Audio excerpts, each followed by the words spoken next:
Si Jun, no? Biguan. Hindi nakalun sa ISIS. Ang laki ng utang daw niya, 33,000. Nagpenalty. Yung inutang niya nung pandemic na 19,000 sa ISIS. Nagpenalty. Tumubo. Kaya naging 32,000. Kaya ayun siya, oh, malungkot. Guys, ang ating kikiki. Kataas-taasan, kagalang-galangan, katipunan ng anak ng bayan. Ay na guys. Ito guys, ang hangulo. Nandito ako guys sa luto. Nandito ako sa ito. Kikiki.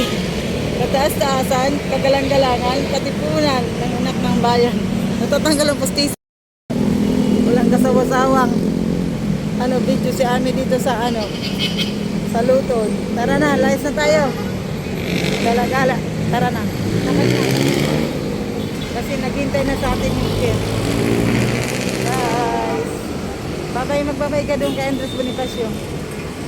Andres Bonifacio, matapang na tao, simulong sa gera, putol ang tayo niya. Kikiki.